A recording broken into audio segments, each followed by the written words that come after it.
ఇక వెలుగు పత్రికల ఓల్డ్ సిటీలోని ఓ సెలూన్ ముందు ట్రీట్మెంట్ కోసం క్యూ కట్టిన జనం. బట్టతలపై వెంట్రుకలు మొలిపిస్తామని గుడ్లు కొట్టి పరార్. గుండుకు 200, బ్రష్కు 20 రూపాయల చొప్పున వసూలు. జడీ బ్యూటీ పేరుతో సోషల్ మీడియాలో ఢిల్లీ వాసి ప్రచారం. ఓల్డ్ సిటీకి రావడంతో క్యూ కట్టిన వందలాది మంది బాధితులు. బెడిసి కొట్టిన ట్రీట్మెంట్, గుండుపై కురుపులు, హాస్పిటల్ పాలైన బాధితులు, పరారీలో నిందితులు అంటూ ఇది బాధ వర్ణనాతీతం. ఇది వాళ్ళకే ఎరక. జుట్టు ఎవరికైతే లేదో వాళ్ళకే తెలుసా బాధ.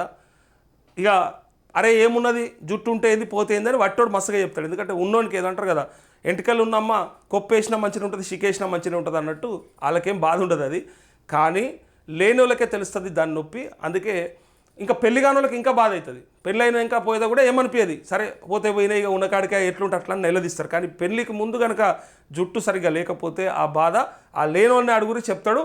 అయితే దీంతో పాటు ఇక్కడ వీడు చేసింది ఏంటంటే దాని మీద ఎంటికలు మొలిపిస్తాను పెట్టినాడు ఒక దుగుణం. ఇక ఎంటికలు మొలిపిస్తా అని చెప్పి అందరికి గుండ్లు కొట్టి పరారైపోయినట్టు. ఎట్లా సేమ్ ఆ సినిమాలో కదా, అందరికీ గుండు కొట్టిపోతాడు చూడు. పోతే ఎమ్మెల్యే భార్య దగ్గరికి పోతే మీ బాధ ఎవరికి చెప్పుకోవాలని, మీ బాధ నాకు చెప్పని కస్టమర్ నా బాధ వాళ్ళకి చెప్పాలని ఆయన తమ కొంగు తీసి చూపిస్తుంది. ఇట్లా నెత్తి మీద కప్పుకున్న కొంగు తీసి ఆ జుట్టు లోపల గుండు ఉంటుంది, బోడిగుండు. అది రవితేజ సినిమాలు ఉంటుంది. అది ఏది ఏం సినిమా అది, విక్రమార్కుడులో. సో ఇది కూడా అట్లనే గుండు కొట్టిరు. మళ్ళీ ఇది ఇప్పుడు కామెడీగా చెప్పినా కూడా అది బాధ ఉంటుంది లోపల. యాక్చువల్గా వాళ్ళకి నిజంగా గుండు కొడితే మీద కురుపులైనాయట. మరి ఏం చేయాలి చెప్పు. వాడు 200 రూపాయలు తీసుకున్నట, గుండుకు 200, బ్రష్కి 20 రూపాయలు. ఇక నమ్మిన వాళ్ళని నాకు అర్థం కాదు ఇట్లాంటివి నమ్మడం కూడా. నమ్మడం అంటే ఎట్లయిపోతుంది అంటే, ఇలా ఏ రాయికి మొక్కితే ఏ దేవుడు ఏం ఫలం అందిస్తాడో అని ఆశతోనే మొక్కుతారు అన్నట్టు. ఏదైనా ఇది కూడా అంతే. చెప్పలేము ఎవరి దగ్గర ఏ మందు ఉన్నదో, ఏ పుట్టలో ఏ పాము ఉన్నదో, ఏ తొర్రలో ఏ చిలుకు ఉన్నదో అని అంటారు చూడు. అన్నట్టు ఇక్కడ చెప్పలేం. ఆడు గుండు కొడితే వస్తుందేమో అంటే కొట్టించుకున్నారు అందరు కూడా. ఇంకేదైనా చేస్తే వస్తుందేమో అంటే పోతారు కూడా.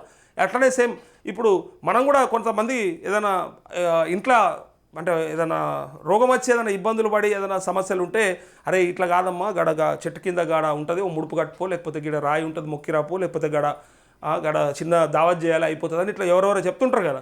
ఆ చెప్పినవన్నీ కూడా ఎందుకు పాటిస్తారంటే ఏదో ఒక మూల నమ్మకం, చెప్పలేం. అట్లనే ఈడ కూడా ఏదో ఒక నమ్మకం. ఒక్క 4 గంటలు మొలిచినా చాలు కదా, మొత్తానికే లేని వాళ్ళకంటే 4 గంటలు మొలిచినా చాలు కదా అని చెప్పి ఇక్కడ ఆశపడిపోయినరు.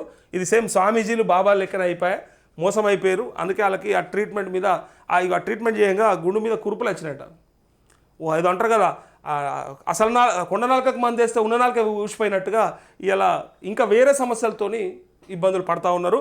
మరి ఈ పంత వాళ్ళకి చంపాలి దొరకబట్టి. మరి దొరికిండో లేదో ఇంకా ఆడు కెమికల్ పూసినట్టు ఏదో. అసలు వానికి గుండు వానికి మంచిగా ఉండి ఉంటుంది, వానికి మంచిగా ఉండి ఉంటుంది. పైసలు వీళ్ళందరికీ గుండు కొట్టింది వాడు కదా.